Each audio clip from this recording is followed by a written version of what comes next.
কদর তালাশ করুন, রমজানের সবচেয়ে দামি সময়। বিষ্ণু বলেন, মান হরিমা খাইরাহা ফাকাদ হরিম, যে কদর মিস করলো সে সব মিস করলো, হি ইজ দ্য লুজার। আচ্ছা বলেন, এই বরকতের মাসে আমরা কি লুজার হতে চাই না গেইনার হতে চাই? সবাই বলেনি, বলেন এই রমাদানে আমরা লুজার হব না গেইনার হব? ইন্না আনজালনাহু ফি লাইলাতিল কদরি ওয়া মা আদরাকা মা লাইলাতুল কদর, লাইলাতুল কদরি খায়রুম মিন আলফি শাহর। পড়েন আল্লাহু আকবার। লাইলাতুল কদরি খায়রুম মিন আলফি শাহর, হাজার মাসের চেয়েও সেরা। 1000 মাসে হয় 83 বছর 4 মাস। 83 বছর 4 মাস টানা ইবাদত করলে যেই সওয়াব, কদরের রাতে ইবাদত করলে অতটুকু সওয়াব আপনি পাবেন, আল্লাহ সেটা বলে নাই। আল্লাহ বলে তার চাইতে বেশি সওয়াব দিয়ে আপনার আমলনামা ভরে দিবে কে? কদর যেন মিস না হয়। 21, 23, 25, 27, 29 নাকি খালি 27? আপনারা কি খালি 27? হ্যাঁ না, ফালতামিসু ফিল আশরিল আওয়াখিরি ফিল মিনাল বিত্রি, রমজানের শেষ দশকের বেজর রাতগুলোকে কদর হিসেবে তালাশ করো। আল্লাহর হাবিব সাল্লাল্লাহু আলাইহি ওয়াসাল্লাম শেষ 10 দিন টানা ইবাদত করতেন। টানা ইবাদত, ইদা জাআলা আশরু আহিয়াল লাইলা আইকাযা আহলা ওয়া জাদ্দা ওয়া শাদ্দাল মিজার, সারা রাত জেগে ইবাদতের নজির নবীজির নাই, শুধু রমজানের শেষ দশক ছাড়া। সুবহানাল্লাহ বলেন। নিজেও ঘুমাতেন না, ফাতেমা রাদিয়াল্লাহু তাআলা আনহু, আলী রাদিয়াল্লাহু তাআলা আনহু কাউকে ঘুমাতে দিতেন না, সবাইকে জাগিয়ে তুলতেন। আমরা সারা রাত জেগে ইবাদত করব, রাজি আছেন তো? কদর যেন আমাদের মিস না হয়। আজকে থেকেই ক্যালেন্ডারে মার্ক করে রাখেন, সব কাজ পেছনে ফেলে, সব ব্যস্ততাকে পেছনে ফেলে ইবাদতের জন্য আমরা প্রস্তুত থাকবো কদরের রাতে। কোনোভাবে কদর যেন আমাদের মিস না হয়, ইনশাআল্লাহ। বলেন তো সবাই। 6 নম্বরে পারলে ইতিকাফ করবেন। আল্লাহর হাবিব সাল্লাল্লাহু আলাইহি ওয়াসাল্লাম প্রতি বছর 10 দিনে ইতিকাফ করতেন। যে বছর ইন্তেকাল করবেন সে বছর 20 দিনে ইতিকাফ করেছেন। আপনি বলবেন, হুজুর ইতিকাফ না করলে সমস্যা কি? আমার নবী একটা ইবাদত সারা জীবনেও ছাড়ে নাই, আর আপনি জীবনে একবারও করেন নাই। এবার হিসাব আপনার কাছে, হিসাব আপনার কাছে। না পারলে অন্তত রাত্রি বেলাগুলো মসজিদে কাটাবেন। পারবেন তো ইনশাআল্লাহ? সব শেষে শিশু এবং নারীদের ব্যাপারে বিশেষ খেয়াল রাখবেন। শিশুদের রমাদানের ব্যাপারে উৎসাহ দেন, তাদের প্রস্তুতি নেওয়ান, তাদেরকে রোজা রাখতে দিবেন। আমার ভাইয়েরা এবং বোনেরা, পর্দার আড়ালে মায়েদেরকে বলবো, চাপাই নবাবগঞ্জের মায়েরা, 1 দিন 2 দিন না খেয়ে থাকলে আপনার ছেলে মেয়ে মারা যাবে না, ঠিক কিনা বলেন? ওদেরকে উৎসাহিত করেন। ওদের ছোট্ট যারা রাখতে দেন, বলেন যে বাবা সকাল থেকে দুপুর পর্যন্ত না খেয়ে থাকলে তোমার অর্ধেক রোজা, এরকম 2 দিন অর্ধেক মিলে তোমার 1 রোজা। এরকম আমি কত রোজা রাখছি ছোটবেলায় কোনো হিসাবই নাই। আমার দাদি বলতো সকাল থেকে না খেয়ে দুপুর 12টা পর্যন্ত রাখলে নাকি অর্ধেক হয়, এরপরের দিন অর্ধেক, 2 অর্ধেক মিলে 1 রোজা। এটা তো আসলে রোজা হয় না, কিন্তু তাকে উৎসাহ দেয়া। ইফতার প্রোগ্রামগুলোতে নিবেন আমাদের বাচ্চাদেরকে, দেখবেন যে ওর ক্ষুধা লাগতেছে, খায় না, কারণ কেউ খায় না। একজন আজান দিচ্ছে, সবাই খেজুর নিয়ে ইফতার করতেছে। এই দৃশ্য, এই ট্রেডিশন, এই ইবাদত, এই তারবিয়া ওর আগামীর জীবনটাকে সুন্দর করবে। চিল্লায় বলেন ঠিক কিনা?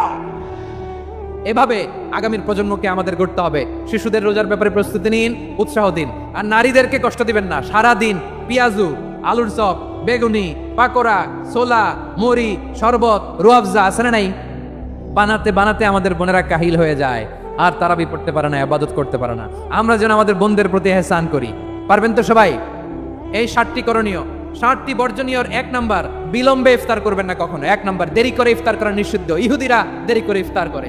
লা ইয়াজালুন নাসু আলা খাইরিন মা আজ্জালুল ফিতরা। বিশ্বনবী বলেছেন, এই উম্মত যতদিন আগে আগে ইফতার করবে, এই উম্মতের কপাল থেকে কল্যাণ কেউ ছিনিয়ে নিতে পারবে না। চিল্লায় বলেন ঠিক কিনা? আজানের জন্য বসে থাকবেন না, সময় দেখবেন। স্থানীয় সময় যখন সূর্যাস্ত হওয়া মাত্রই বিসমিল্লাহ, খেজুর খেয়ে ফেলবো। পারবেন তো নাকি দেরি করবেন?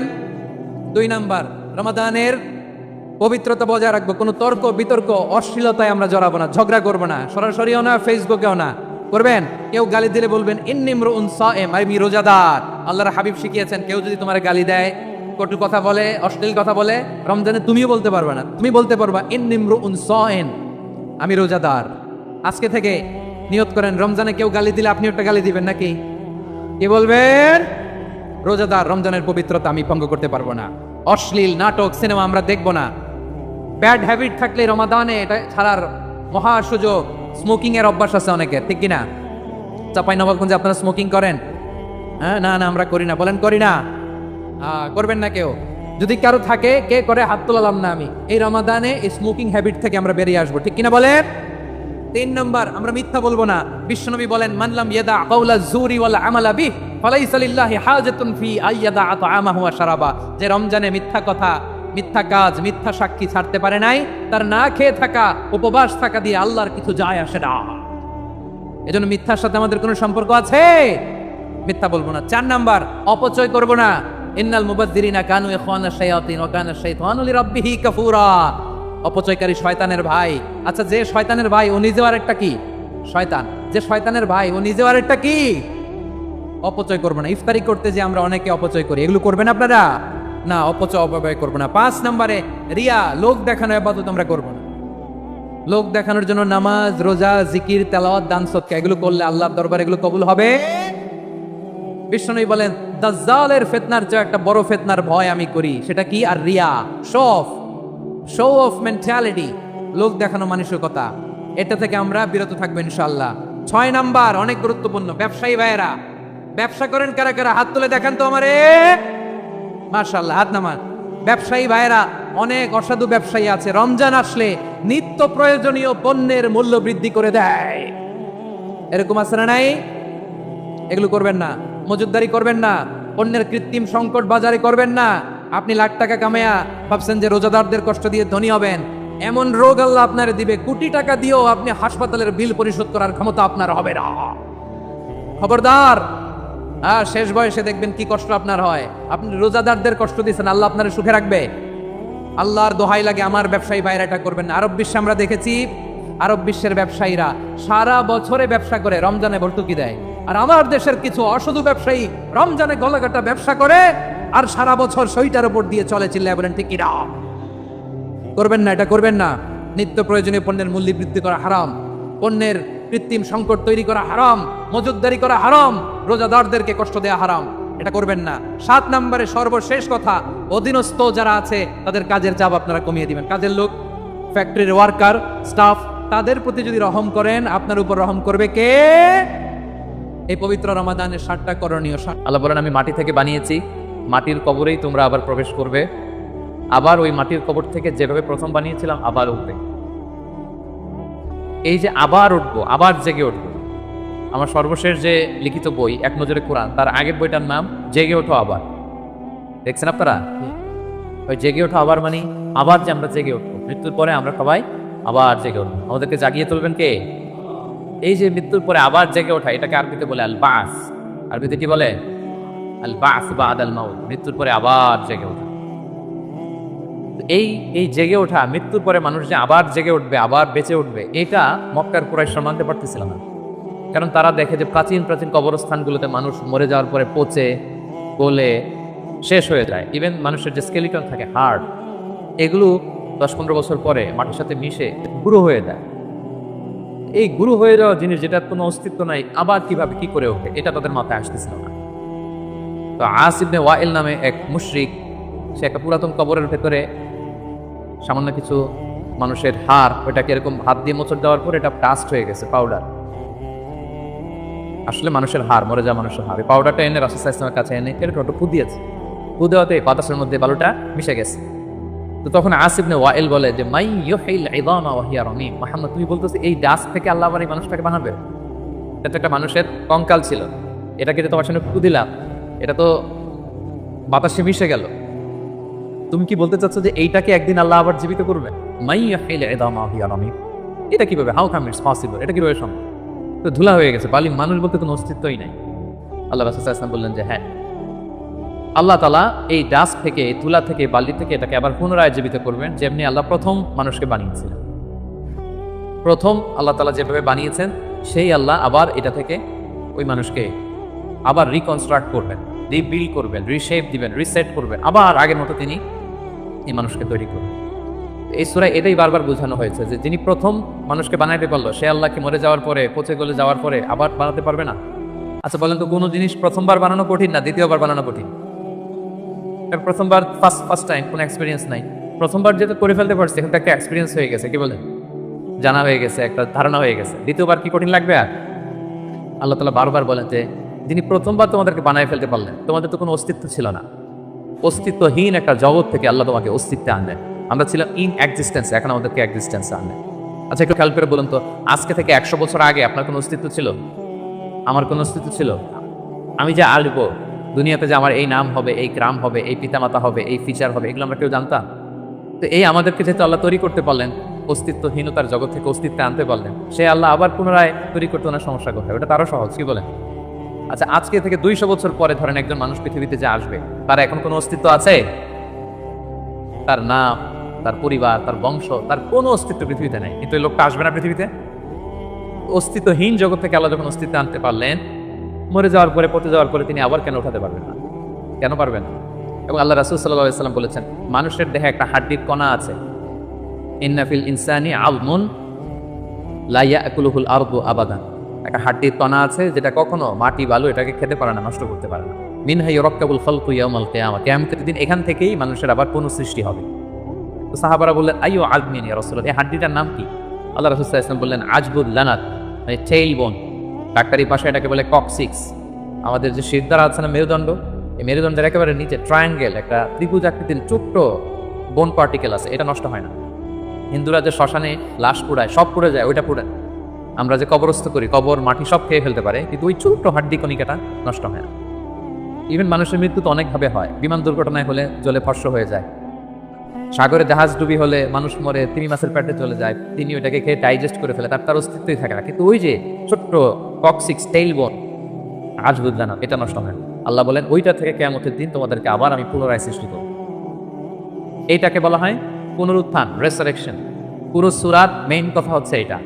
আপনাদের কাছে আগে ক্লিয়ার করে দিলাম যে ওরা যেহেতু বিশ্বাস করতে পারতেছিল না যে মানুষগুলো মরে যাওয়ার পরে 20 বছর 30 বছর পর কবরে তার অস্তিত্বই থাকে না, এই মানুষ আবার জীবিত হয় কি করে? আল্লাহ রাসূল সাল্লাল্লাহু আলাইহি ওয়াসাল্লাম বললেন যে না, এরাও জীবিত হবে। এবং আল্লাহ তাআলা এমন কথা বললেন যে তোমরা কি ভাবছো তোমাদের এই হাড় গোড়গুলো আমি রিঅ্যাসেম্বল করতে পারবো না? আরে তোমাদের the tips of your finger, তোমার আঙ্গুলের অগ্রভাগে যে এই যে কেমন আঁকিঝুঁকি দেখা যায়, আঁকিবুকি দেখা যায়, এই যে যেটাকে আমরা আঙ্গুলের ছাপ বলি, ফিঙ্গারপ্রিন্ট, বাসমা, এইটাকে হুবহু আমি এক করে দিই। আল্লাহ বলেন, এখন যে ফিঙ্গারপ্রিন্ট নিয়ে দুনিয়াতে তোমরা আছো, ফিঙ্গারপ্রিন্ট ছিলেন তো এই যে ইমিগ্রেশন পার করে যে মালয়েশিয়াতে ঢুকছেন, কি করছিলেন? ফিঙ্গারপ্রিন্ট দিয়েছেন না? সিম কার্ড কেটে গেলে কি করতে হয়? এই যে মেট্রিক অথেন্টিকেশনের জন্য এটা দিতে হয়। এরপরে আপনার ক্রিমিনাল ইনভেস্টিগেশনের জন্য লাগে। আপনি কোনো বাড়িতে ডাকাতি করছে, ওই সে যে ডাকাত যে দরজা করছে ওইখানে তার এক ছাপ থেকে দেয়, সে যা যা টাচ করে সব জায়গায় ছাপ থেকে দেয়। ফরেন্সিক রিপোর্টের জন্য এই ফিঙ্গারপ্রিন্ট লাগে। আল্লাহ বলে, এখন যে ফিঙ্গারপ্রিন্ট নিয়ে পৃথিবীতে ঘুরে বেড়াচ্ছ, মারা যাওয়ার পরে আবার যে পুনরায় জীবিত করবো, একই ফিঙ্গারপ্রিন্ট নিয়ে তারা পাবে। ওইটার সময় আমি তোমাদেরকে তুলব। তোমরা ভাবতেছো শুধু হাড় গোড়, তোমার কঙ্কালটাকে আমি রিঅ্যাসেম্বল করতে পারবো না, তোমার ফিঙ্গারপ্রিন্ট সহ আমি সেদিন দাঁড় করাবো। পৃথিবীতে প্রায় বর্তমানে 800 কোটি মানুষের বসবাস। কত কোটি? এই 800 কোটি মানুষের একজনের হাতের ছাপের সাথে, আঙ্গুলের ছাপের সাথে আরেকজনের ছাপের কোনো মিল নেই। 800 কোটি মানুষ, আপনার এই আঙ্গুলের ছাপের সাথে আঙ্গুলের মিল নেই। 10টা আঙ্গুলের কোনো ছাপের সাথে অন্য আঙ্গুলের কোনো ছাপের মিল নাই। ইভেন একসাথে যে যমজ ভাই হয়, টুইন, তাদেরও একজনের ফিঙ্গারপ্রিন্টের সাথে আরেকজনের ফিঙ্গারপ্রিন্টের কোনো মিল হয় না। আল্লাহ বলে, ওইটা সহ কিয়ামতের দিন আমি তোমাদেরকে তুলব। তাহলে আল্লাহ যে আবার আমাদেরকে তুলতে পারবে, এটা কি আপনাদের বিশ্বাস হয় নাকি এখনো একটু সন্দেহ আছে?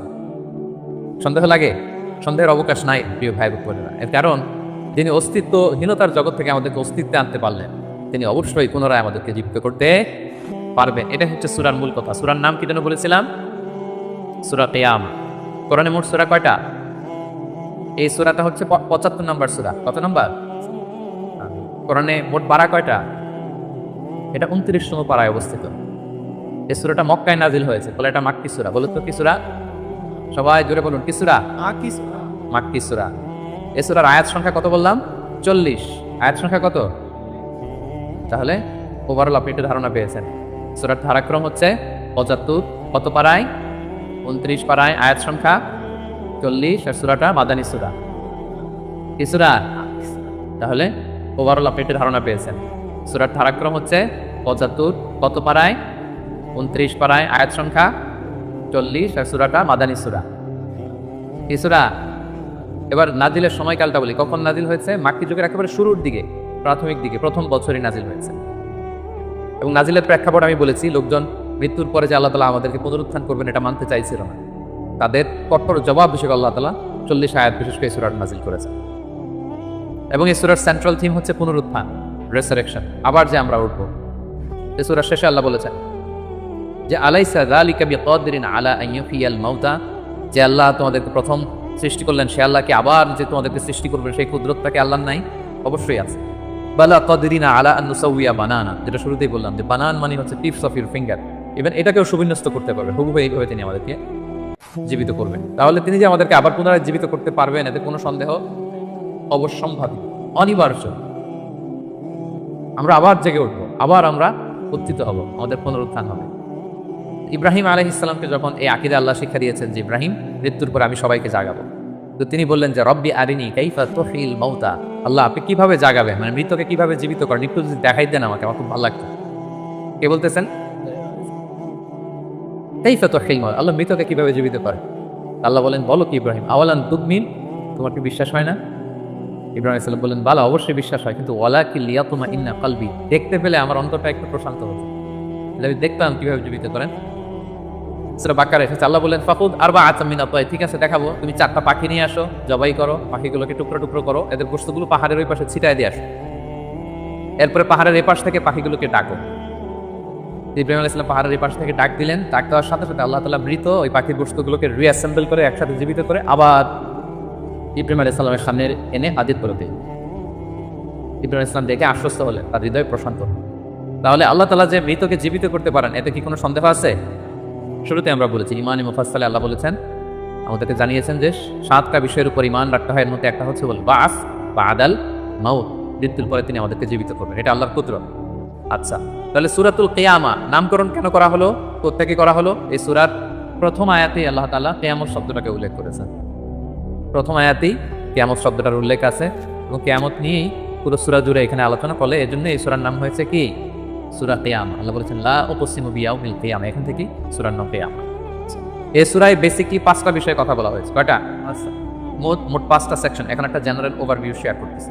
প্রথম 15 আয়াতে কিয়ামতের ভয়াবহতা, কিয়ামত যে কত ভয়াবহ হতে পারে, প্রথম 15 আয়াতে আমরা এটা আলোচনা করছি। পরের 4 আয়াতে ওহীর প্রতি রাসূল সাল্লাল্লাহু আলাইহি ওয়াসাল্লামের ভীষণ আগ্রহ, সেটা নিয়ে আলোচনা করা হয়েছে। এর পরের 6 আয়াতে কিয়ামতের দিন কিছু মানুষের চেহারা হবে উজ্জ্বল, গ্লোয়িং ফেস, আর কিছু মানুষের চেহারা হবে গ্লুমি ফেস, মানে বিষণ্ণ, বিবর্ণ, অন্ধকার চেহারা। এটা নিয়ে আলোচনা করা হবে। এক দলের হবে উজ্জ্বল চেহারা, আরেক দলের হবে বিষণ্ণ, বিবর্ণ, কালো চেহারা। আমাদের চেহারাগুলো যেন সেদিন উজ্জ্বল থাকে, আমরা সেই কামনা করি আল্লাহর কাছে। এরপরে 26 থেকে 30 নম্বর আয়াতে মৃত্যুকালীন অবস্থা কি হবে মানুষের, সেটা নিয়ে আলোচনা করা হয়েছে। সর্বশেষ 10 আয়াতে আল্লাহ পুনরুত্থান দিয়ে ক্লোজ করেছেন সূরাটা। পুনরুত্থান যে অনিবার্য, অবশ্যম্ভাবী, এটা আল্লাহ তাআলা প্রতিষ্ঠিত করে শেষ করেছেন। তাহলে একটা জেনারেল ওভারভিউ পেয়েছেন। মোট কয়টা সেকশন এই সূরায়? 5টা। প্রথমে কিয়ামতের ভয়াবহতা, তারপরে ওহীর প্রতি, ওহী রিসিভ করার প্রতি রাসূল সাল্লাল্লাহু আলাইহি ওয়াসাল্লামের যে অধীর আগ্রহ, ভীষণ আগ্রহ, এটা নিয়ে কথা। এরপর উজ্জ্বল চেহারা আর অন্ধকার চেহারা। এরপরে মৃত্যুকালীন অবস্থার যে বর্ণনা, সেটা দেওয়া হয়েছে। সবশেষে পুনরুত্থান। তাহলে এই 5টা বিষয় নিয়ে আমরা আলোচনা শুরু। তাহলে ওভারঅল এই সূরা নিয়ে কথা হয়ে গেছে। এবার আমরা তাফসীরের দিকে যাই। প্রথমে আমরা বলেছিলাম যে কিয়ামত দিবসের বর্ণনা আল্লাহ দিয়েছেন। আল্লাহ শুরু করলেন আউযু বিল্লাহি মিনাশ শাইতানির রাজীম, বিতাড়িত শয়তান থেকে আল্লাহর কাছে পানাহ চাই। বিসমিল্লাহির রহমানির রহিম, পরম করুণাময় অসীম দয়ালু আল্লাহর নামে শুরু করছি। আল্লাহ বলছেন লা উকসিমু বিয়াউমিল কিয়ামা। লা শব্দের অর্থ না। লা শব্দের অর্থ, সবাই বলুন, লা শব্দের অর্থ। আল্লাহ প্রথমে বললেন না, নো, অর্থাৎ তোমরা যা ভাবো এমনটা না। তোমরা যে মনে করো যে আমি উঠাতে পারবো না, মৃত্যুর পরে আমি তোমাদেরকে পুনরুত্থান করতে পারবো না, এমনটা না। লা। আল্লাহ বললেন লা উকসিমু বিয়াউমিল কিয়ামা, লা, তোমরা যে মনে করো আমি আল্লাহর জন্য কঠিন হবে তোমাদেরকে জাগ্রত করা, এটা ঠিক নয়। বরং উকসিমু বিয়াউমিল কিয়ামা, আমি কিয়ামত দিনের শপথ করছি। কিয়ামতের শপথ করতেছে কে? আচ্ছা। এরপর আল্লাহ তাআলা আবার বললেন ওয়ালা উকসিমু বিন নাফসিল লাওয়াম, আবার লা, লা মানে না। লা মানে কি? একটা দুটো শব্দ শিখে যান না আজকে। লা মানে কি? কোরআনে অনেক পাবেন এরকম লা। এই লা শব্দের অর্থ হচ্ছে আল্লাহ বলেন না, তোমরা যে ভ্রান্ত বিশ্বাসে আছো এটা ঠিক না, লা। বরং উকসিমু বিন নাফসিল লাওয়ামা, মানুষের যে নাফস মানুষকে তিরস্কার করে, আমি সেই নাফসের শপথ করছি। তাহলে 2টা জিনিসের শপথ করলেন। এক হচ্ছে কিয়ামত দিবসের শপথ। কিসের শপথ? 2 হচ্ছে নাফসে লাওয়ামার শপথ, মানে যে নাফস মানুষ খারাপ কাজ করলে তিরস্কার করে। এই 2টা শপথ করে এরপর একটা কথা বলবেন, গুরুত্বপূর্ণ কথা। আচ্ছা, ওই কথায় যাওয়ার আগে নাফসে লাওয়ামাটা কি এটা আমি আগে বলি। আমাদের যে নাফস, মানে আমাদের ভেতরে যে নাফস দিয়েছেন আল্লাহ তাআলা, এটার 3টা ক্যাটাগরি হতে পারে। একটা হচ্ছে নাফস আম্মারা, একটা হচ্ছে নাফস লাওয়ামা, যে লাওয়ামার কথা এই আয়াতে বললাম, আরেকটা হচ্ছে নাফস মুতমাইন্না, তিনটার কথাই কোরআনে আছে। একটা হচ্ছে নাফস আম্মারা, ইন্নান নাফসা লাআম্মারাতুম বিসু ইল্লা মা রাহিমা রাব্বি। এই নাফসের ইন্সপিরেশন হচ্ছে শুধু খারাপ দিকে, মানুষের খারাপ কাজে ইন্সপিরেশন করে, খারাপ দিকে হাতছানি দেয়। আরেকটা হচ্ছে এইটা নাফস লাওয়ামা, এ ভালোর কথাও বলে আবার খারাপের কথাও বলে, আবার খারাপ কাজ করলে তাকে তিরস্কারও করে, এটা থাকে মিডলে। আরেকটা হচ্ছে নাফসে মুতমাইন্না, প্রশান্ত আত্মা। যারা জান্নাতি তারা যখন ইন্তেকাল করবে তখন ফেরেশতারা এসে বলবে, ইয়া আইয়াতুহান নাফসুল মুতমাইন্না ইরজিই ইলা রাব্বিহি রাদিয়াতান মারদিয়া ফাদখুলি ফি ইবাদি ওয়াদখুলি জান্নাতি। মানে হে প্রশান্ত আত্মা, বের হয়ে আসো, বের হয়ে আসো আল্লাহর সন্তুষ্টির দিকে। তুমি আল্লাহর প্রতি সন্তুষ্ট, তোমার রবও তোমার প্রতি সন্তুষ্ট। আল্লাহর জান্নাতে প্রবেশ করো, আমার বান্দাদের মধ্যে প্রবেশ করো, আমার জান্নাতে প্রবেশ করো। আল্লাহ তাআলা ফেরেশতাদের মাধ্যমে এই ঘোষণাটা দিলেন। মানুষের মৃত্যুর সময় দুইটা অবস্থা হয়। যারা জাহান্নামী হয় তাদের রূপ নেয়ার জন্য একদল ফেরেশতা আসে বিকট শব্দ করতে করতে, ভয়ঙ্কর তাদের চেহারা, ভয়ঙ্কর দুর্গন্ধ, তাদেরকে দেখলেই মানুষ ভয় পায়, ত্রাসে কাঁপতে থাকে। তারা এসে ধমক দিয়ে আত্মাটাকে বলতে থাকে যে, হে পাপাত্মা, আল্লাহর ক্রোধ, রাগ আর জাহান্নামের দিকে বের হয়ে যায়। তখন এই আত্মাটা বেরোতে চায় না, কাফেরদের আত্মা ছোটাছুটি করে, অস্থির হয়ে এদিক সেদিক, জোর করে আত্মাটাকে তারা নিয়ে যায়, নিয়ে সিজ্জিনে রাখে। আর যারা বিশ্বাসী, যারা আল্লাহওয়ালা, যারা ইমানদার, তাদের জন্য কাফনুন মিন আকফানির জান্নাত, জান্নাত থেকে সাদা ধবধবে শুভ্র কাপড়ের একটা কাফন নিয়ে আসে ফেরেশতা। হানুত মিন হানুতিল জান্নাত, জান্নাতের পেয়ালা যেখানে সুগন্ধি থাকে, এগুলো নিয়ে আসে। এসে খুবই আন্তরিকভাবে আত্মাটাকে আহ্বান করে যে, হে পবিত্র আত্মা, আল্লাহর সন্তুষ্টির দিকে তুমি বের হয়ে আসো। বলতে দেরি ওই আত্মা স্মুথলি বের হয়ে যায়। প্রিয় বন্ধুরা, এই দিনটার মুখোমুখি কিন্তু আমরা হতে যাচ্ছি। কি বলেন? একদিন আমাদের দেহ থেকেও তো আমাদের এই আত্মা বের হবে। আমরা যেন ওই শ্রেণীর অন্তর্ভুক্ত হতে পারি যাদের জন্য জান্নাত থেকে শুভ্র কাপড় আনা হবে। আল্লাহুম্মা আমিন। স্মুথলি বের হয়ে আসে।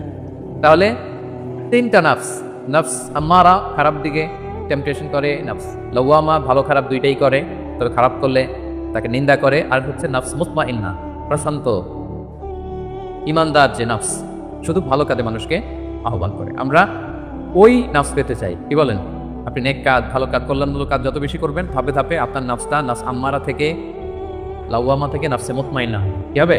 নাফসে মুতমাইন্না। তাহলে দুইটা কসম করে আল্লাহ বললেন, আয়াহসাবুল ইনসানু আল্লাহ নাজমা ইদামা, মানুষ কি মনে করেছে তাদের দেহের হাড় গোড়গুলোকে আমি অ্যাসেম্বল করতে পারবো না? এটা ভাবতেছে তারা, যে তারা মরে গেলে তার দেহ পচে যায়, তার শুধু কঙ্কাল সারটা থাকে, শুধু দেহের হাড্ডি হাড় গোড় থাকে, এটাকে আমি জোড়া লাগাতে পারবো না, এটা ভাবতেছে? এটা মানুষের ধারণা? আল্লাহ বলেন, বালা, অবশ্যই পারবো। অদিরিনা আলা আন নুসাউবিয়া বানানা, তার দেহের হাড়, অস্থি, মজ্জা, এগুলো সব আমি দিয়ে অ্যাসেম্বল করবো। এমনকি তার টিপস অফ হিজ ফিঙ্গার, তার আঙ্গুলের যে অগ্রভাগ, ফিঙ্গার প্রিন্ট, এটাকেও আমি সুবিন্যস্ত করবো। এটাকে আল্লাহ তাআলা কি করবেন? সুবিন্যস্ত করবেন। আমি আলোচনা শুরুতেই বলেছি যে আমাদের কারো ফিঙ্গারপ্রিন্টের সাথে অন্য কারো ফিঙ্গারপ্রিন্ট মিলে না।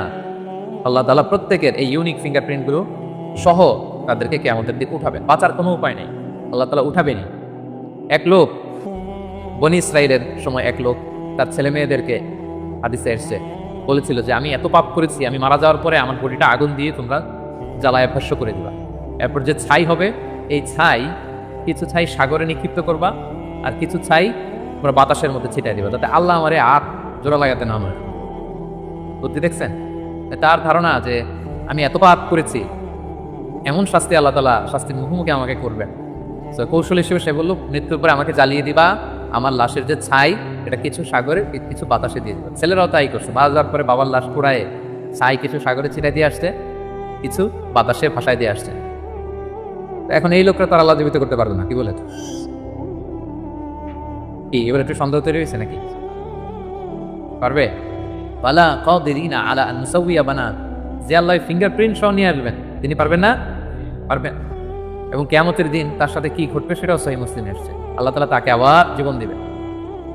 এবার তো বেচারা ছড়া খেয়ে গেছে, তাকে তো আল্লাহ ঠিকই আবার জীবন দিলেন। এবার আল্লাহ বলবেন, আচ্ছা তুমি এই কাজটা কেন করছিলা? মা হামালাকা আলা আদা, এরকম ইউনিক ফন্দি বুদ্ধি আটছো কেন? লাশ কুড়ায় তোমার লাশ কিছু সাগরে দিবে ছাই, কিছু দিবে বাতাসে ভাসায় কেন? বলতেছে, ইয়া রব্বি মাখাফাত, আপনার ভয়ে, আপনার ভয়ে আমি এই কাজ করেছি। তো তার ওই করুণ রেসপন্সটা আল্লাহর কাছে এত ভালো লাগলো যে, আল্লাহ আপনার ভয়ে, যে আপনি যে আমাকে শাস্তির মুখোমুখি করবেন, আপনার ভয়ে আমি এই ক্ষতি করেছি। তার এই করুণ আর্তনাদের কারণে আল্লাহ তাআলা তাকে ক্ষমা করে জান্নাতবাসী করে দিলেন। তাহলে কোনোভাবেই এটা থেকে বাঁচার কোনো উপায় নাই। তিনি আমাদেরকে, আমরা যেভাবেই মারা যাই, যেখানেই আমাদের অবস্থান থাকুক না কেন, তিনি আমাদেরকে কি করবেন? পুনরুজ্জীবন দান করবেন। তাহলে আল্লাহ তাআলা বললেন, বালা কাদিরিনা আলা আন নুসাউবিয়া বানানা, তোমাদের যে ফিঙ্গারপ্রিন্ট এগুলোকে আমি একত্রিত করবো। তাহলে এটা মনে রাখবেন যে ফিঙ্গারপ্রিন্টের কথা আল্লাহ তাআলা এই সূরা কিয়ামতে বলেছেন। কোন সূরায় বলেছেন? ফিঙ্গারপ্রিন্টের কথা বলেছেন। 1892 সালে আমরা প্রথম জানতে পারি, পৃথিবীবাসী একজন সায়েন্টিস্ট ফ্রান্সিস গ্যালটন তার নাম, সে প্রথম এটা বৈজ্ঞানিকভাবে আবিষ্কার করে যে মানুষের এখানে যে কিছু আঁকিঝুঁকি আছে এগুলি একটার সাথে আরেকটা মিলে না। ফলে যেটা বললাম, বায়োমেট্রিক অথেন্টিকেশনের জন্য, ফরেন্সিক রিপোর্টের জন্য বা ক্রিমিনাল ইনভেস্টিগেশনের জন্য তারা বৈজ্ঞানিকভাবে 1892 সালে এটা পৃথিবীতে এটা নিয়ে কাজ করা শুরু করছে। আর 1000 বছর আগে আল্লাহর কোরআনের ভেতরে এই ফিঙ্গারপ্রিন্ট, আঙ্গুলের ছাপের ব্যাপারে আমাদেরকে জানিয়ে দিয়েছেন কে? 1000 বছর আগে তিনি জানিয়ে দিয়েছেন যে বালা কাদিরিনা আলা আন নুসাউইয়া বানা, তোমাদের আঙ্গুলের ফিঙ্গারপ্রিন্টগুলোকে আমি আল্লাহ একত্রিত করব। আল্লাহু আকবার। এরপর আল্লাহ তাআলা বললেন, বাল ইউরিদুল ইনসানু লিয়াফজুরা আমামা, এগুলো জেনেও মানুষ পাপ করে, ভবিষ্যতে সে পাপ করতে চায়, তার মধ্যে অন্যায় প্রবণতা আছে। এবং আল্লাহ রাসূল সাল্লাল্লাহু আলাইহি সাল্লামকে ঠাট্টা করে তারা জিজ্ঞেস করতো, ইয়াসআলু আইয়ানা ইয়াউমুল কিয়ামা, হে মুহাম্মদ তুমি যে বারবার বলো কিয়ামত, কিয়ামত কবে হবে? এটা কবে? ইয়াসআলু আইয়ানা ইয়াউমুল কিয়ামা, কবে হবে? কিয়ামতের ডেট জানার যে খুব আগ্রহ, এই জন্য না, ঠাট্টা করে বলে। কি করে? তুমি যে বলতেছো কিয়ামত হবে, কবে হবে? সাহাবারাও জিজ্ঞেস করতেন, কিন্তু ঠাট্টা করে জিজ্ঞেস করতেন না, ওনারা প্রস্তুতি হিসেবে জিজ্ঞেস করতেন। এক সাহাবী বলেন, ইয়া রাসূলুল্লাহ মাতা সাআ, হে নবী কিয়ামত কবে হবে? আল্লাহ রাসূল সাল্লাল্লাহু আলাইহি ওয়াসাল্লাম বলে, ওয়া মাদা আ'দাদতা লিস-সাআ, কিয়ামতের জন্য তোমার প্রস্তুতি কি? এত কিয়ামত কবে হবে জানার জন্য উত্তেজিত হলে তিনি বললেন, আমার কোনো প্রস্তুতি নাই, ইল্লা আন্নী উহিব্বুল্লাহ ওয়া রাসূলা, আমি আল্লাহ এবং আল্লাহর রাসূলকে ভালোবাসি, এটাই আমার প্রস্তুতি। তখন রাসূল সাল্লাল্লাহু আলাইহি ওয়াসাল্লাম বললেন, তুমি যে আল্লাহ আল্লাহর রাসূলকে ভালোবাসো, এই ভালোবাসাই তোমাকে জান্নাতে প্রবেশ করাবে। আবার রাসূল সাল্লাল্লাহু আলাইহি ওয়াসাল্লাম বললেন, তুমি যাদেরকে ভালোবাসো তাদের সাথেই আল্লাহ জান্নাতে থাকবে। আনতা মা'a মান আহবাবতা, তুমি যাদেরকে ভালোবাসো তাদের সাথেই থাকবে, মানে নবীকে ভালোবাসো তো নবীর সাথে আল্লাহর জান্নাতে তুমি বসবাস করবে। তো তারা টিটকারি করে বলতো, ইয়াসআলু আইয়ানা ইয়াউমুল কিয়ামা, কবে হবে কিয়ামত? এবার রাসূল সাল্লাল্লাহু আলাইহি ওয়াসাল্লাম কিয়ামতের বর্ণনা দিচ্ছেন যে কিয়ামত যখন হবে, ফাইযা বারিকাল বাসার, আতঙ্কে মানুষের চোখ ধাঁধিয়ে যাবে কিয়ামতের সময়। কিয়ামতের একটা ফিচার শোনে, কিয়ামত এমন সময় হুট করে হবে, কেউ থাকবে বাজারে, কেউ মাঠে, কেউ ঘাটে, কেউ অফিসে, কেউ রান্নাঘরে, কেউ ওয়াশরুমে, কেউ স্কুলে, কেউ কলেজে, কেউ বিজনেস মিটিংয়ে। যখন কিয়ামতের বিভীষিকা শুরু হবে, ফাইযা বারিকাল বাসার, মানুষের চোখ ছানা বড়া হয়ে যাবে, চোখ ধাঁধিয়ে যাবে কিয়ামতের আতঙ্কে। ওয়া খাসাফাল কমর, চাঁদ এটা আলোহীন হয়ে যাবে, নিষ্ক্রিয় হয়ে যাবে। ওয়া জুমিআ আশ-শামসু ওয়াল কমর, চাঁদ সূর্য একটার সাথে একটা ধাক্কা লেগে মেসাকার হয়ে যাবে। কিয়ামতের বর্ণনা, ইয়াকুলুল ইনসানু আইনাল মাফার, সেদিন মানুষ বলবে পালাবার জায়গা কোথায়, পালাবো কোথায়? আইনাল মাফার, সেদিন পালানোর কোনো জায়গা আছে বলে তো? আল্লাহ বলছেন, ইয়াউমা তারাউনাহা তাযহালু কুল্লু মুরদিআতিন আম্মা আরদাআত ওয়া তাদাউ কুল্লু দাদি হামলিন হামলাহা।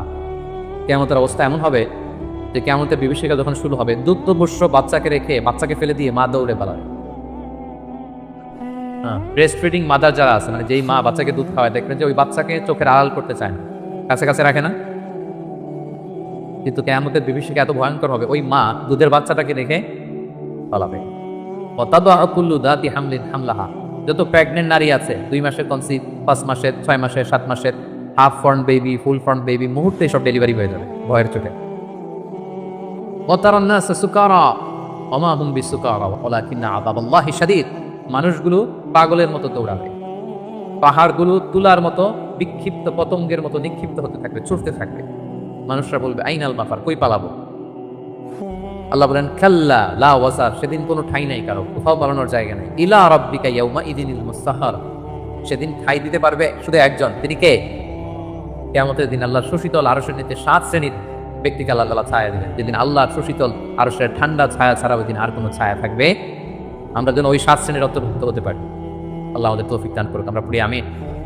আমার একটা লেকচার আছে, আল্লাহর সুশীতল আরশের নিচে ছায়া পাবে যে 7 শ্রেণীর ব্যক্তি, তারা শুনে নেবেন। আল্লাহ তাআলা বলছেন, সেদিন আল্লাহর আশ্রয় ছাড়া কোনো আশ্রয় নেই।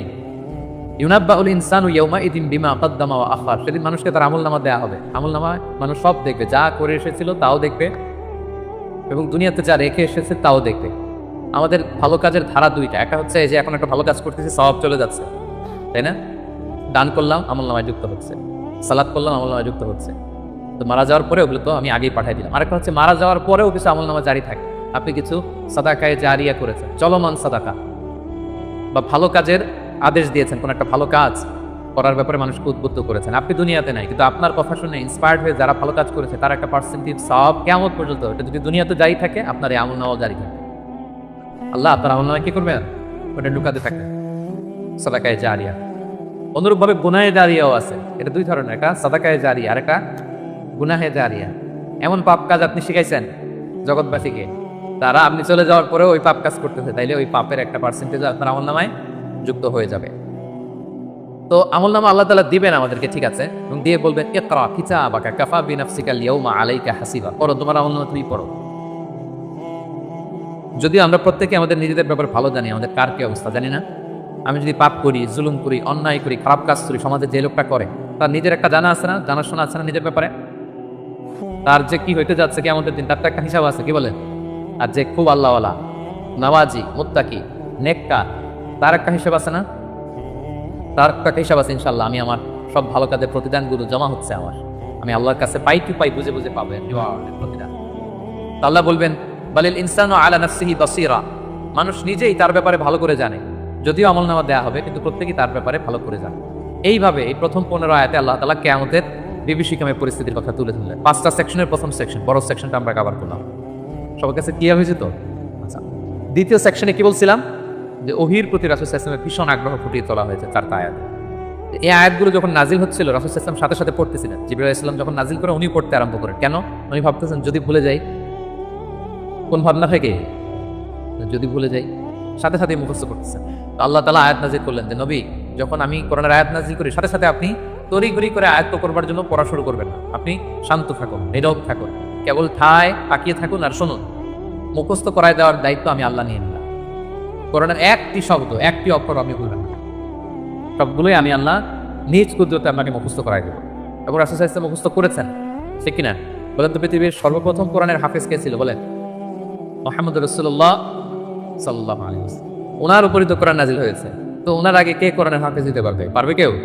তিনি ছিলেন প্রথম হাফেজ। তো ওনাকে আল্লাহ তাআলা স্বয়ং নিজ দায়িত্বে মুখস্থ করে দিয়েছেন যে বালিল ইনসানু আলা নাফসিহি বাসীরা, মানুষ নিজের ব্যাপারে ভালো করেই জানে, ওয়ালাউ আলকা মাআযিরা, যদিও সে নিজের ব্যাপারে যত এক্সকিউজ সে হাজির করুক আল্লাহর কাছে। এরপরে আল্লাহ বলছেন লা তুহারজিক বিহি লিসানাকা লিতাআজালা বিহি, যখন কোরআনের আয়াত নাজিল হয় তাড়াতাড়ি করে পড়বেন না। ইন্না আলাইনা জামাআহু ওয়া কুরআন, এটা আপনার হৃদয়ে জমা করে দেওয়ার, মুখস্থ করিয়ে দেওয়ার দায়িত্ব আমি আল্লাহ নিজে নিয়ে নিলাম। ফাইদা ক্বারানাহু ফাত্তাবি' কুরআনা, জিবরাইল যখন পড়বে শুধু খেয়াল করে শুনুন, বাকিটা আমার দায়িত্ব। সুম্মা ইন্না আলাইনা বায়ানা, এরপর এটার ব্যাখ্যা বিশ্লেষণ আমি আল্লাহ আপনাকে শিখাই। এই 4 আয়াতে আল্লাহ তাআলা বুঝাতে চাইলেন যে রাসূল সাল্লাল্লাহু আলাইহি ওয়াসাল্লাম যে ওহী রিসিভ করার জন্য খুব উদ্গ্রীব থাকতেন, ওনাকে আশ্বস্ত করা হবে যে নবী আপনি চিন্তিত হবেন না।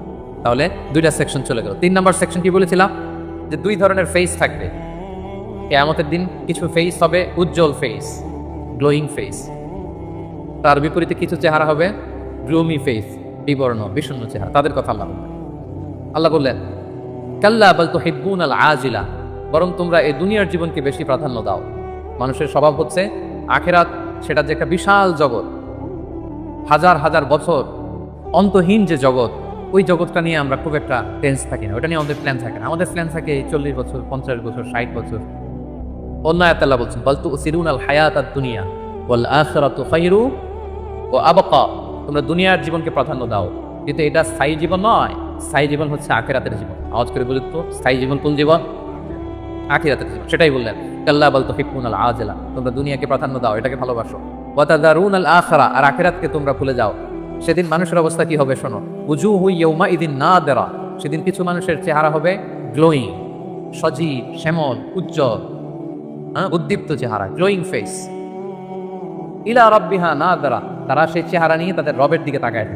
মুআয ইবনে জাবাল রাদিয়াল্লাহু তাআলা আনহুকে আল্লাহ রাসূল সাল্লাল্লাহু আলাইহি ওয়াসাল্লাম তিনি ইয়ামানের গভর্নর করে পাঠিয়েছেন। তো পাঠানোর আগে he was explaining a teaching guideline to his fellow সাহাবা।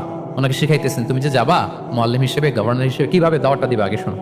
তিনি মুআয ইবনে জাবালকে বললেন ইন্নাকা তা'তি কওমান মিন আহলিল কিতাব, হে মুআয জেনে রাখো এমন একটা এলাকায় তোমাকে পাঠাচ্ছি তারা কিন্তু আহলে কিতাব, মানে তারা হচ্ছে জুইশ এন্ড খ্রিস্টান কমিউনিটি, দে আর নট মুসলিম, তারা কিন্তু ইহুদি খ্রিস্টান ওখানে। সো তুমি কিভাবে দাওয়াত দিবা? ফাদউহুম ইলা শাহাদাতি আন লা ইলাহা ইল্লাল্লাহ ওয়া মুহাম্মাদুর রাসূলুল্লাহ। প্রথমে তাওহীদের দাওয়াত দিবা। আওয়াজ করে বলেন, প্রথমে দাওয়াত হবে কিসের? তাওহীদের। ফাইনহুম আতাউ লিযালিক, বাক্যটা খেয়াল করেন, যখন তারা এটা মেনে নিবে, এটাতে অভ্যস্ত, তারপর তুমি দাওয়াত দিবা যে আল্লাহ প্রতিদিন 5 ওয়াক্ত সালাত ফরজ করেছেন। কয় ওয়াক্ত? 5 ওয়াক্ত সালাত। আচ্ছা, ফাইনহুম আতাউ লিযালিক, যখন তারা 5 ওয়াক্তে সালাতে অভ্যস্ত হবে, তখন বলবা যে আল্লাহ তাআলা ধনীদের উপর যাকাত ফরজ করেছেন। ফাইনহুম আতাউ লিযালিক, যখন ওইটা মানবে, এরপরে বলবা রমজানের রোজা ফরজ করেছেন। সুবহানাল্লাহ, সুবহানাল্লাহ, আল্লাহু আকবার। তাহলে ধাপে ধাপে দেখেন, এই যে টিচিং গাইডলাইন তিনি দিচ্ছেন ওনার ফেলো সাহাবাকে, ফেলো ক্যাম্পেনিয়নকে, যে তুমি ইয়ামানে যে একবারে সব বিধান তুমি যা জানো মনে করো না যে সবাই ওইটা মানবে। তারা জুইশ, তারা খ্রিস্টান, একটু একটু করে তাদেরকে দাওয়াত দিতে হবে। তাহলে গ্রাজুয়ালিটি পাঠদান পদ্ধতির একটা অন্যতম বিষয় হচ্ছে কি? গ্রাজুয়ালিটি, মানে ধাপে ধাপে ধীরে ধীরে অল্প অল্প করে বোঝানো। আচ্ছা, রাসূল সাল্লাল্লাহু আলাইহি ওয়াসাল্লাম মাঝে মাঝে কোনো কথার গুরুত্ব বোঝানোর জন্য শপথ করতেন, drawing attention by making oath, শপথ করে কথার গুরুত্ব বোঝাতেন। তিনি বলতেন, ওয়াল্লাহি ইন্নী লা আস্তাগফিরুল্লাহ ওয়া আতুবু ইলাইহি ফিল ইয়াউমি আকসারা মিন ৭০ মাররা। আল্লাহর শপথ, আমি নবী প্রতিদিন ৭০ বারেরও বেশি তওবা ইস্তেগফার করি। কয়বারেরও বেশি? ৭০ বার। এই কথাটার তওবা ইস্তেগফারের গুরুত্ব বোঝাতে যে তিনি শুরুতে বলেছেন ওয়াল্লাহি, আল্লাহর শপথ। এরকম অনেক হাদিসে পাওয়া যায়, তিনি বলেছেন ওয়াল্লাযী নাফসু মুহাম্মাদিন বিয়াদিহি, ওই সত্তার শপথ যার হাতে মুহাম্মাদের আত্মা। আবার মাঝে মাঝে বলেছেন ওয়াল্লাযী নাফসি বিয়াদিহি, ওই সত্তার শপথ যার হাতে আমার আত্মা। এভাবে বলে তিনি কথা শুরু করেছেন। যখন তিনি এরকম শপথ করতেন তখন কথার গুরুত্ব বোঝা যেত। কি বোঝা যেত? গুরুত্ব বোঝা যেত। তাহলে শপথ করে মাঝে মাঝে তিনি জিনিস বোঝাতেন। আচ্ছা, আমরা আমাদের বিভিন্ন প্রেজেন্টেশন বা লেকচার বোঝানোর জন্য অনেক মিনস ইউজ করি না? আল ওয়াসাইল তালিমিয়া, এটাও কিন্তু রাসূল সাল্লাল্লাহু আলাইহি ওয়াসাল্লাম করতেন। আমরা কি কি করি? আমি তো জানি না আপনাদের আইএসসিতে ক্লাসরুমগুলো কেমন, নিশ্চয়ই সেখানে হোয়াইট বোর্ডে তো আছেন। হোয়াইট বোর্ডে কি দিয়ে লেখা হয়? মার্কা। আচ্ছা, প্রেজেন্টেশন স্লাইড মাঝে মাঝে ইউজ করেন না? বা টিচার করে কিনা? সেটা কিভাবে করে? মাইক্রো প্রজেক্টর দিয়ে করে। এগুলো হচ্ছে আল ওয়াসাইল তালিমিয়া। তো রাসূল সাল্লাল্লাহু আলাইহি ওয়াসাল্লামের সময় তো এই স্লাইডও ছিল না, ডিজিটাল বোর্ডও ছিল না, হোয়াইট বোর্ডও ছিল না, হ্যাঁ, মার্কার ছিল না, ওইরকম কিছু ছিল না। তো উনি কি ইউজ করতেন? উনিও চমৎকার চমৎকার কিছু মাধ্যম ইউজ করতেন, আপনারা শুনলে অবাক হবেন। আপনাদের মনোযোগ আছে তো সবার, না? আচ্ছা, আমরা দেখি যে উনি কি কি ইউজ করতেন। উনি অনেক ধরনের ভিজুয়াল ডেমনস্ট্রেশন করতেন। ভিজুয়াল ডেমনস্ট্রেশন মানে যেটা আপনি চোখ দিয়ে দেখে শিখে ফেলবেন, বুঝে যাবেন। Visual demonstration. Physical gesture use করে এটা করতেন। ফিজিক্যাল জেস্টার, অঙ্গভঙ্গি, বাংলা কি বলে? অঙ্গভঙ্গি। রাসূল সাল্লাল্লাহু আলাইহি ওয়াসাল্লাম, এটাতে তো আর কিছু আধুনিক বিজ্ঞান আইটি তো লাগতেছে না, কি বলেন? আমার হাত পা দিয়ে আমি একটা কিছু বোঝাচ্ছি। তো রাসূল সাল্লাল্লাহু আলাইহি ওয়াসাল্লাম কিন্তু এটা করতেন। একবার তিনি ইয়াতিমের রক্ষণাবেক্ষণ যারা করে তাদের মর্যাদা কত, ফজিলত কত, এটা বোঝাতে যে একবার তিনি বলতেছেন, আনা ওয়া কাফিলুল ইয়াতিমি ফিল জান্নাতি কাহাতাইন, আমি এবং এতিমের রক্ষণাবেক্ষণকারী জান্নাতে ঠিক এইভাবে থাকবো। এইভাবে থাকবো মানে খুব কাছাকাছি থাকবো। He will be my neighbour, very close neighbour. বোঝাতে যে এই যে উস্তাদ সাব বাবা, দুই আঙ্গুল এভাবে, এই আঙ্গুল থেকে এই আঙ্গুলের দূরত্ব কতটুকু? 1 মাইল নাকি কত? একেবারে কাছে। এই আঙ্গুল থেকে আঙ্গুলের তেমন কোনো দূরত্বই নাই, মানে খুব কাছে। এটা দিয়ে তিনি বুঝালেন, আমি এবং এতিমের রক্ষণাবেক্ষণকারী ঠিক এভাবে থাকবো যেভাবে এই দুটো আঙ্গুল কাছাকাছি। আল্লাহু আকবার। তাহলে এই যে ফিজিক্যাল জেস্টার ইউজ করলেন কিনা, অঙ্গভঙ্গি, এটাকে বলে ভিজুয়াল ডেমনস্ট্রেশন। কি বলে? Visual demonstration. এবং রিসার্চাররা বলতেছেন যে approximately 80% of human learning comes through the visual demonstration. মানে আইজ দিয়ে, চোখ দিয়ে আমরা আমাদের শেখার 80% শিখে ফেলি। আমাদের শিখনের অলমোস্ট 80% আমরা দেখে দেখে শিখি। তাহলে রাসূল সাল্লাল্লাহু আলাইহি ওয়াসাল্লাম ভিজুয়াল ডেমনস্ট্রেশন করলেন, আনা ওয়া কাফিলুল ইয়াতিমি ফিল জান্নাতি কাহাতাইন। আচ্ছা, আরো দেখি হাদিসে এরকম আরো পাওয়া যায়। আমরা যে মুমিনরা ভাই ভাই, বিভিন্ন হাদিসে বিভিন্ন টেক্সটে রাসূল সাল্লাল্লাহু আলাইহি ওয়াসাল্লাম বলেছেন। এটা ইসলামের একটা খুব মৌলিক কথা, আমরা সবাই জানি না? আমরা সবাই কি এই ওটিটি র্যামে আমরা যারা বসে, আমরা সবাই কি? আল মুমিনু আখুল মুসলিম, একে অপরের ভাই। আমাদের মধ্যে আবার আরেকটা সমস্যা আছে, আমরা দেখা যায় যে প্রত্যেকে যেই দল করে ওই দলের এরা ভাই ভাই আর কি, এরকম। এই হাদিসের একটা নিজস্ব অর্থ বলয় আমরা করে নিচ্ছি যে ভাই ভাই ঠিক আছে, বাট আমি এই দলের, আমরা ভাই ভাই। আচ্ছা, ওরা ওই দল, তো ওরা কি নিজেরা নিজেরা আসলে কি এই ভাই ভাই নাকি? না, যারাই কালেমা শাহাদাতে বিশ্বাসী, যারা আমাদের কেবলাকে কেবলা মানে, যারা ঈমান এনেছে, তারা সবাই আমরা কি? ভাই ভাই। এই যে আমাদের ভ্রাতৃত্বের বন্ধনটা যে খুব অটুট এবং মজবুত সুদৃঢ়, এটা বোঝানোর জন্য রাসূল ইসলাম একবার বললেন, আল মুমিনু লিল মুমিনি কাল বুনিয়ান, মুমিন যে ভাই ভাই, এই ভ্রাতৃত্বের বন্ধন হচ্ছে সুদৃঢ় প্রাচীরের মতো।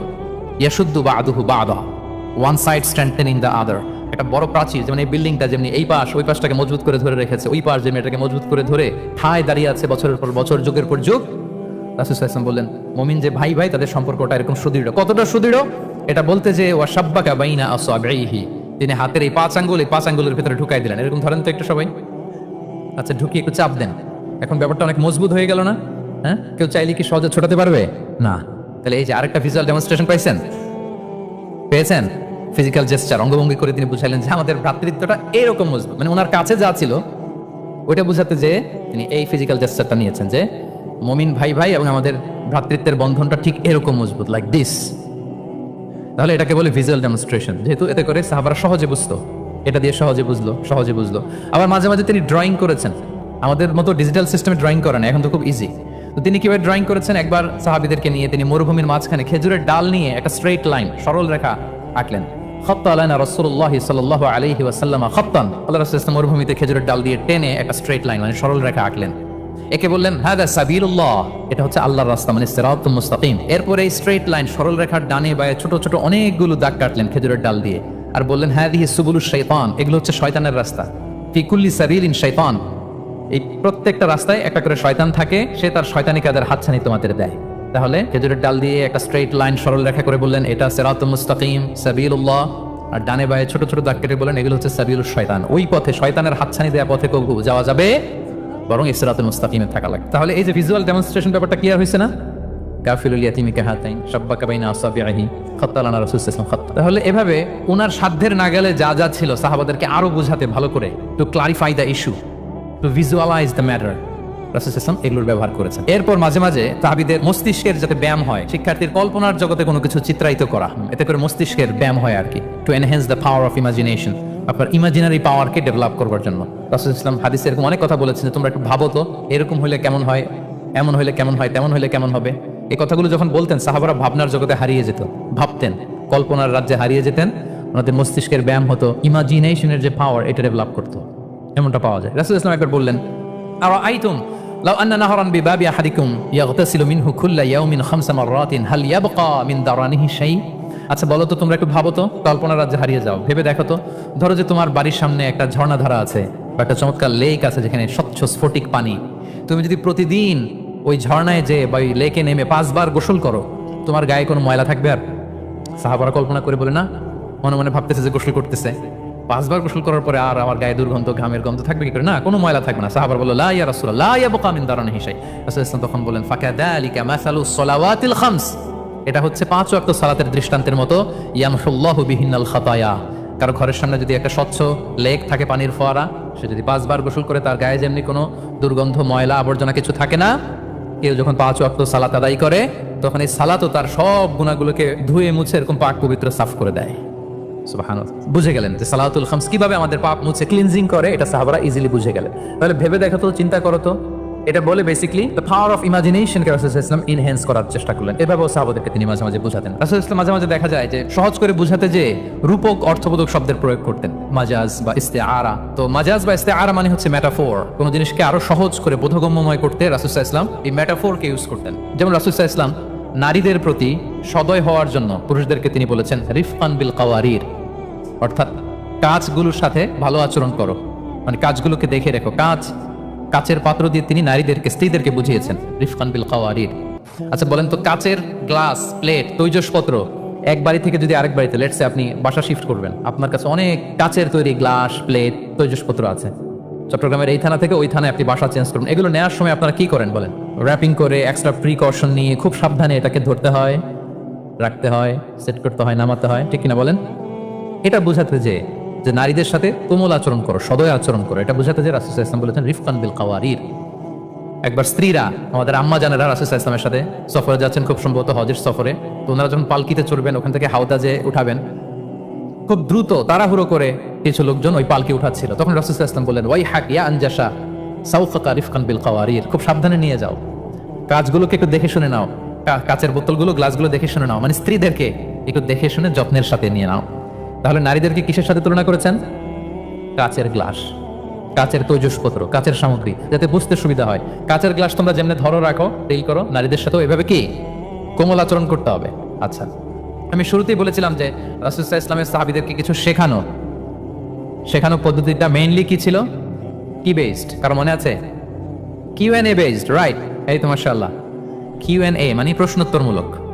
সাহাবারা প্রশ্ন করতে রাসূল সাল্লাল্লাহু আলাইহি ওয়াসাল্লাম উত্তর দিতেন।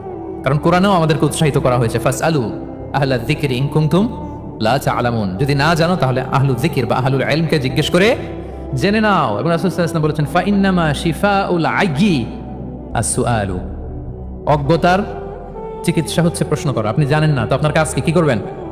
কি করবেন? প্রশ্ন করবেন। আপনার টিচারকে প্রশ্ন করবেন, আপনার শায়েখকে কোশ্চেন করবেন, রিসার্চারকে আপনি বারবার কোশ্চেন করতে হবে। প্রশ্ন মানে তাকে জর্জরিত করতে, যত কোশ্চেন করবেন তত আপনি শিখতে পারবেন, যত কোশ্চেন করবেন তত আপনি শিখতে পারবেন। রাসূল সাল্লাল্লাহু আলাইহি ওয়াসাল্লাম এই পদ্ধতিটা সবচেয়ে বেশি অবলম্বন করতেন। কিছু নমুনা তো আমরা ইতিমধ্যে দেখেছি। আমরা আরো ভিতরে ঢুকি। রাসূল সাল্লাল্লাহু আলাইহি ওয়াসাল্লাম মাঝে মাঝে সাহাবাদেরকে প্রশ্ন করতেন, drawing attention of the listener by throwing question. প্রশ্ন ছুড়ে দেওয়ার মাধ্যমে ওনাদের মনোযোগ আছে না নাই এটা দেখতেন। এই যে মাঝে মাঝে আমি আপনাদেরকে জিজ্ঞেস করলে দেখা যায় যে আমি বুঝতে পারি যে আপনারা আমার সাথে আছেন না নাই। আপনাদের মনোযোগ আছে তো? আচ্ছা, ঠিক আছে, প্রশ্ন করবো একটু পরে। পুরো আলোচনা শেষে দিয়ে একটা প্রশ্ন করবো, দেখি কে কতটুকু মনে রাখতে পারলেন। তো রাসূল সাল্লাল্লাহু আলাইহি ওয়াসাল্লাম প্রশ্ন করলেন সাহাবাদেরকে, তাদের অ্যাটেনশন যাতে গ্রো করে। তিনি বললেন যে ইন্না মিনা শাজারি শাজারাতান লা ইয়াসকুতু ওয়ারাকুহা মাসালুহা ইন্নাহা মাসালুল মুসলিম হাদিসুনি মা হিয়া। তিনি সাহাবাদেরকে বললেন, সাহাবারা, এক ধরনের গাছ আছে যে গাছের পাতা কখনো ঝরে না। কি কখনো ঝরে না? আচ্ছা, এর দৃষ্টান্ত হচ্ছে মুসলিমের দৃষ্টান্তের মতো। হাদিসুনি মা হিয়া, বলো তো এটা কোন গাছ? যখন বলছে কোন গাছ, সাহাবারা চলে গেছে অনেক দূরে, সহজ হলে তার জিজ্ঞেস করবে না, নিশ্চয়ই আনকমন কোনো গাছ। এবার ভাবতেছে, দেখি তো খাইবারে গেছিলাম, খাইবারের আশেপাশে কি গাছ আছে? ওই যে তাবুকে ঘুরে আসলাম, তাবুকের পথিমধ্যে ক্যাকটাস, গুলমলতা, আরবের কি কি গাছ। ঘুরতে ঘুরতে সবাই দেখেছে না ওগুলোর তো পাতা ঝরে। খুঁজতে খুঁজতে সারা দুনিয়া খুঁজে ফেলতেছে সাহাবারা, কিন্তু ওনাদের নিজেদের জাতীয় গাছ, যেটা ঘরের পিছনে যে গাছের সারি সারি, যে গাছের ফল খেয়ে ওনারা জীবন ধারণ করেন, যেটা ওনাদের সমাজ, রীতি, ঐতিহ্য, ট্র্যাডিশনের সাথে জড়িত, ওই গাছের নামে ভুলে গেছে। ওইটা মনে করতে পারতেছে, সবাই দূরে চলে গেছে। হাদিসে এসেছে ফাওয়াকা আন্নাসু ফি শাজারিল বাওয়াদি, দূর দূরান্তের গাছ নিয়ে ভাবতেছে, ভেবে ভেবে হয়রান, কেউ বলতে পারে না। তখন বাধ্য হয়ে রাসূল সাল্লাল্লাহু আলাইহি ওয়াসাল্লামকে বলল, ইয়া রাসূলুল্লাহ, আপনি একটু আমাদেরকে বলে দেন যে ইয়া রাসূলুল্লাহ হাদিসনা মা হিয়া, এটা কোন গাছ? তখন রাসূল সাল্লাল্লাহু আলাইহি ওয়াসাল্লাম বললেন, ইন্নাহা নাখলা, খেজুর গাছ। খেজুর গাছের পাতা পড়ে না, ডাল টেনেও ছিঁড়া যায় না, খুব কষ্ট। তো এটার দৃষ্টান্ত মুসলিমের দৃষ্টান্তের ন্যায়। তাহলে কোনো সাহাবারা পারলেন না। পরবর্তীতে হাদিসে যিনি বর্ণনাকারী আব্দুল্লাহ ইবনে ওমর তখন ছোট ছিলেন, বাড়িতে যাওয়ার পথে ওমর রাদিয়াল্লাহু তাআলা আনহুকে বলতেছেন যে, বাবা, আব্বা, এটা যে খেজুর গাছ আমার কিন্তু মাথায় আসছিল। তোমার ফারুক বলেন, বলো কি, তোমার মাথায় আসছিল, তুমি বললে না কেন? উনি বলে নাই কারণ সিনিয়র সাহাবারা পারতেছে না, বাপ চাচারা কেউ পারে না, আমি ছোট মানুষ বইলে আবার কোন বিপদে পড়ি, বিনয়ী মানুষ, উনি আর বলেন নাই, লাজুকতাও কাজ করতেছিল। তোমার ফারুক বললেন, যদি আজকে তুমি এটার উত্তর নবীর সামনে দিতে পারতা, আমার বুকটা এত বড় হয়ে যেত নবীর সামনে। লাল কপাল বিশিষ্ট উট পেলে আরবরা যত খুশি হয়, আজকে আমি তার চেয়ে বেশি খুশি হয়ে যেতাম। তাহলে ওমর ফারুক রাদিয়াল্লাহু তাআলা আনহু, ওনার ছেলে আব্দুল্লাহ ইবনে ওমর, উনি এটার উত্তর ধরতে পারছেন, কিন্তু উনি বলেন নাই। তাহলে দেখেন রাসূল সাল্লাল্লাহু আলাইহি ওয়াসাল্লাম এরকম কোশ্চেন করতেন, কোশ্চেন করে তারপরে উত্তরটা বলতেন। এতে আর মানুষ ভুলে না। বাংলা একটা কথা আছে যে, শিখেছ কোথায়, ঠেকেছি যেথায়। জিজ্ঞেস করছে, পারি না, মনে আসে না, হঠাৎ করে যখন উত্তরটা বলে, এইটা যেরকম মনে থাকে আজীবন, অন্য কিছু থাকবে না। একটু যদি ঠেকে ঠেকে পারতেছি না, বুঝতেছি না, এরপর যখন বুঝায় দেওয়া হয়, ভালো করে শিখে নেই, এইটা আজীবন মনে থাকে ব্রেইনে। এই পদ্ধতিটা রাসূল সাল্লাল্লাহু আলাইহি ওয়াসাল্লাম অবলম্বন করতেন। প্রশ্ন করে অপারক করে দিতেন, কেউ পারে না, এরপর রাসূল সাল্লাল্লাহু আলাইহি ওয়াসাল্লাম বুঝিয়ে বলতেন, সবার একেবারে ব্রেইনের মধ্যে, মস্তিষ্কে এটা গেঁথে দিত। তাহলে প্রশ্ন ছুটতেন। আচ্ছা, এরকম অনেক হাদিসে আপনারা পাবেন রাসূল সাল্লাল্লাহু আলাইহি ওয়াসাল্লাম প্রশ্ন করে তারপর উত্তর দিয়েছেন। আতাদরুনা মাল গীবা, তোমরা কি জানো গীবত কি? সাহাবারা বলে, আল্লাহ রাসূল ভালো জানেন। যিকরাকা আখাকা বিমা ইয়াকরা, বলে দিলেন। আতাদরুনা মানিল মুফলিস, তোমরা কি জানো মুফলিসকে? এইভাবে প্রশ্ন করতে করতে সাহাবাদেরকে শিখাতেন। আচ্ছা, আল্লাহ রাসূল সাল্লাল্লাহু আলাইহি ওয়াসাল্লামের আরেকটা অভ্যাস ছিল, প্রশ্নের পিঠে প্রশ্ন ছুড়ে দেওয়া। মানে কোনো সাহাবী যদি প্রশ্ন করতো, রাসূল সাল্লাল্লাহু আলাইহি ওয়াসাল্লাম তো উত্তর দিয়ে জানিয়ে দিতেন। মাঝে মাঝে জানিয়ে না দিয়ে প্রশ্নের পিঠে আবার উনি কি করতেন? প্রশ্ন ছুড়ে দিতেন। এটাও পাওয়া যায়। আচ্ছা, এক সাহাবী এসে বলে, ইয়া রাসূলুল্লাহ মাতা সাআ, হে নবী, কিয়ামত কখন হবে? রাসূল সাল্লাল্লাহু আলাইহি ওয়াসাল্লাম কখন হবে উত্তর না দিয়ে প্রশ্ন করলেন, ওয়া মাযা আ'দাততা লাহা, কিয়ামতের তোমার কি প্রিপারেশন, আগে ওইটা বলো। কিয়ামত কবে হবে জানার জন্য এত ব্যতিব্যস্ত, আগে বলো হোয়াটস ইউর প্রিপারেশন ফর কিয়ামা, তোমার কি প্রস্তুতি? তাহলে আরেকটা প্রশ্ন। প্রশ্নের বিপরীতে উনি উত্তর না দিয়ে উনি আবার কি করলেন? সবাই বলুন তো, উনি আবার কি করলেন? উনি নিজে আবার প্রশ্ন করলেন। তুমি জিজ্ঞেস করলে কিয়ামত কবে, তুমি বলো কিয়ামতের প্রিপারেশন কি নিচ্ছ বলো। তো সে বলে যে লা শাই, ইয়া রাসূলুল্লাহ, আমার কোনো প্রিপারেশন নাই, ইল্লা আন্নী উহিব্বুল্লাহ ওয়া রাসূলাহ, শুধু একটা জিনিস আছে যে আমি আল্লাহ এবং আল্লাহর রাসূলকে ভালোবাসি। রাসূল সাল্লাল্লাহু আলাইহি ওয়াসাল্লাম বললেন, আনতা মা মান আহবাবতা, তুমি যাদেরকে ভালোবাসো তাদের সাথেই জান্নাতে থাকবে। আল্লাহ রাসূলকে ভালোবাসো, তাদের সাথে তুমি কই থাকবে? জান্নাতে থাকবে। তাহলে প্রশ্নের পিঠে প্রশ্ন ছুড়ে দেওয়া। এরপর একই প্রশ্নের জবাবে ভিন্ন ভিন্ন জনকে ভিন্ন ভিন্ন উত্তর দিয়েছেন রাসূল সাল্লাল্লাহু আলাইহি ওয়াসাল্লাম। এটাকে এডুকেশনের ভাষায় বলে পার্সোনালাইজেশন। কি বলে? মানে যার যেটা লাগবে। শিক্ষক ভালো বুঝে, কয়েকটা ক্লাস নিলে উনি বুঝে ফেলে যে কার রিসিভিং ক্যাপাসিটি কতদূর, কার কোনটাতে ঘাটতি, কার কোনটাতে সমস্যা। একজন আদর্শ শিক্ষক, একজন চৌকস শিক্ষক, তিনি খুব সহজে এটা ধরে ফেলেন। রাসূল সাল্লাল্লাহু আলাইহি ওয়াসাল্লাম হি ওয়াজ এ ভেরি গুড অবজারভার। তিনি বুঝে ফেলতেন যে কার কোনটায় ঘাটতি, ফলে একই প্রশ্নের উত্তর উনি এক একজনকে এক একভাবে দিতেন। কেন? Based on the need of the addressee, যার যেটা দরকার ওটার উপর গুরুত্ব আরোপ করে, যার যেটাতে ঘাটতি আছে সেটাতে গুরুত্ব আরোপ করে তিনি একজনকে কি করতেন, এক এক রকম উত্তর। অনেক সাহাবারা এরকম প্রশ্ন করেছেন যে আইয়ুল আমালি আফদাল ইয়া রাসূলুল্লাহ, সবচেয়ে শ্রেষ্ঠ আমল কোনটা? তিনি এক একজনকে এক একটা বলেছেন। কখনো বলেছেন যে আল্লাহর উপর ঈমান আনা, আল ঈমানু বিল্লাহি ওয়াহদা। কাউকে বলেছেন যে আল জিহাদ ফি সাবিলিল্লাহ, কাউকে বলেছেন আস-সালাতু ফি ওয়াক্তিহা, অন টাইমে সালাত পড়া। তার মানে যার যেটাতে ঘাটতি ছিল। কাউকে বলেছেন বিররুল ওয়ালিদাইন, কারণ তিনি দেখেছেন তার সাথে তার মা বাবার সম্পর্কে একটু ঘাটতি আছে, তারা এটা বলি, কারণ সবগুলোই ভালো কাজ, সবগুলোই কি ভালো কাজ। তাহলে যার যেটাতে ঘাটতি আছে সেটাতে গুরুত্ব আরোপ করে, এটা রাসূল সাল্লাল্লাহু আলাইহি ওয়াসাল্লাম করেছেন। মাঝে মাঝে রাসূল সাল্লাল্লাহু আলাইহি ওয়াসাল্লাম সাহাবীদেরকে মানে শিক্ষার্থীদেরকে উত্তর জানার জন্য ব্যাপকভাবে আগ্রহী করে তুলতেন। হ্যাঁ, এটা আরবিতে বলে তাশওয়িকুস সামিঈন ইলা মা'রিফাতিল জাওয়াব, উত্তর শোনানোর জন্য আগ্রহী করে তোলা। সেক্ষেত্রে মাঝে মাঝে তিনি একাধিক শব্দ ইউজ করতেন। এরকম যেমন আওয়ালা আদুল্লুকুম অথবা আলা উখবিরুকুম, আমি কি তোমাদের বলবো না? এটা বললে সাহাবারা বলতেন বলেন বলেন ইয়া রাসূলুল্লাহ, অবশ্যই বলবেন, বলা ইয়া রাসূলুল্লাহ। আওয়ালা উখবিরুকুম, আমি কি তোমাদের জানিয়ে দিব না? সাহাবারা বলতেন ইয়া রাসূলুল্লাহ, অবশ্যই আপনি আমাদের জানিয়ে দিবেন। যেমন তিনি বললেন যে কেউ জান্নাতে যাবে না মুমিন হওয়া ছাড়া, কেউ ইমানদার হতে পারবে না যতক্ষণ না একে অপরকে তোমরা ভালো না বাসো। তাহলে তো এটা গুরুত্বপূর্ণ বিষয়, একে অপরকে ভালো না বাসতে নাকি মুমিনই হওয়া যাবে না, আর মুমিন না হলে তো জান্নাতেই যাওয়া যাবে না। তখন রাসূল সাল্লাল্লাহু আলাইহি ওয়াসাল্লাম বললেন আওয়ালা আদুল্লুকুম আলা শাইইন ইযা ফাআলতুমুহু তাহাবাবতুম, আমি কি তোমাদেরকে বলবো না এমন একটা আমলের কথা যেটা করলে তোমাদের পারস্পরিক হৃদ্যতা বাড়বে, ভালোবাসা বাড়বে? তখন তিনি বললেন সেটা কি? আফশুস সালামা বাইনাকুম, তোমাদের মাঝে ব্যাপক সালামের প্রসারণ করো, সালামের প্রসার করো, একে অপরকে বেশি বেশি সালাম দাও। ব্যাপারটাকে এইভাবে প্রেজেন্ট না করে উনি যদি বলতেন সাহাবারা বেশি বেশি সালাম দিও, এটা সওয়াবের কাজ অনেক। এটা হচ্ছে একটা প্রেজেন্টেশন। আরেকটা হচ্ছে এমন ভাবে এটাকে উপস্থাপন করা যে মুমিন না হলে জান্নাতে যাবা না, আর একে অপরকে ভালো না বাসলে মুমিন হতে পারবে না। তোমরা কি জানো কি করলে একে অপরের মধ্যে ভালোবাসা বাড়ে? এরপর রাসূল সাল্লাল্লাহু আলাইহি ওয়াসাল্লাম বলতেন যে সালাম দেওয়ার মাধ্যমে ভালোবাসা বাড়বে। একবার রাসূল সাল্লাল্লাহু আলাইহি ওয়াসাল্লাম বললেন আলা উখবিরুকুম বিআফদালা মিন দারাজাতিস সিয়ামি ওয়াস সালাতি ওয়াস সাদাকা, আমি কি তোমাদের জানাবো না যে নামাজ, রোজা, সাদাকার চেয়েও বেশি ফজিলতের একটা আমল আছে, সেটা কি? আমি কি তোমাদের জানাবো না?